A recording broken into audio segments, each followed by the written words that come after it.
নমস্কার বন্ধুরা, আজ আমি তৈরি করব কাতলা মাছের ঝাল। বিভিন্ন রকমভাবে আমরা বাড়িতে কাতলা মাছের ঝাল তৈরি করি, তবে এইভাবে একবার কাতলা মাছের ঝাল বানিয়ে দেখুন, আপনাদেরও খুব ভালো লাগবে। প্রথমেই টাটকা কাতলা মাছ নিয়েছি। পরিষ্কার জলে মাছ ধোয়ার পর পরিমাণ মতো লবণ হলুদ মাখিয়ে নিচ্ছি। লবণ হলুদ মাখিয়ে আমি আধ ঘন্টা রেখে দেব।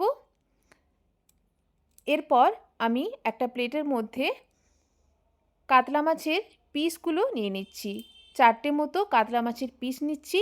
এই পিসগুলো দিয়েই আজকের কাতলা মাছের ঝাল তৈরি করব।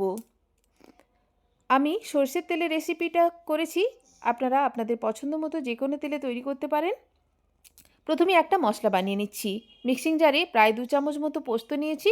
কয়েকটা গোটা কাজু দিয়ে একটা কাঁচা লঙ্কা অ্যাড করার পর পরিমাণ মতো জল দিয়ে মিক্সিং জারে একটা মশলার পেস্ট বানিয়ে নেওয়ার পর অপর একটা মিক্সিং জারে প্রায় 1 বাটি মতো টক দই, একটা মিডিয়াম সাইজের টমেটো একসঙ্গে বেটে নিয়েছি। এরপর ফ্রাইং প্যানে পরিমাণ মতো সরষের তেল দিয়ে তেলের ওপর সামান্য লবণ ছড়িয়ে মাছ ভেজে নিচ্ছি।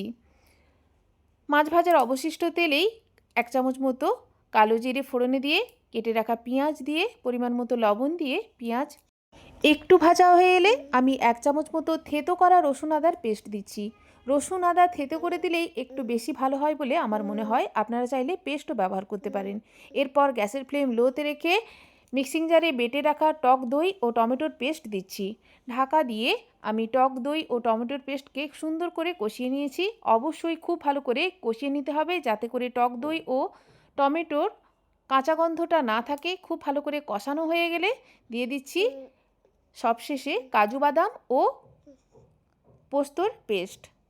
একটু নাড়াচাড়া করে দিয়ে দিচ্ছি 1/2 চামচ মতো গোলমরিচ গুঁড়ো, একটা সুন্দর ফ্লেভার আসার জন্য। আবারও মশলাকে খুব ভালো করে কষিয়ে নিচ্ছি ঢাকা চাপা দিয়ে। মশলার কালার দেখেই বুঝতে পারছেন খুব ভালো করে সমস্ত মশলা কিন্তু খুব কষানো হয়ে গেছে। মশলা থেকে তেল ছাড়তে শুরু করেছে। আশা করছি দেখেই বুঝতে পারছেন মশলার কালার দেখে। এইভাবে সমস্ত মশলাকে খুব সুন্দর করে কষিয়ে নিয়ে কাতলা মাছের ঝাল এইভাবে তৈরি করলে খেতে দুর্দান্ত হয়। এরপর দিয়েছি ছোটো কাপের 1 কাপ মতো জল। গ্রেভিটা একটু ঘন হবে, অল্প জলই দিয়েছি।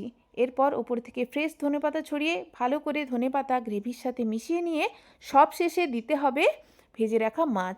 মাছ দেওয়ার পর বেশিক্ষণ গ্যাসের ফ্লেম অন রাখবো না, কয়েক সেকেন্ড অন রেখে মাছটা একটু গ্রেভির সাথে নাড়াচাড়া করে নিলেই একেবারে সার্ভ করার জন্য রেডি। গরম ভাতের সাথে সার্ভ করুন, দুর্দান্ত স্বাদের হয়। ধন্যবাদ।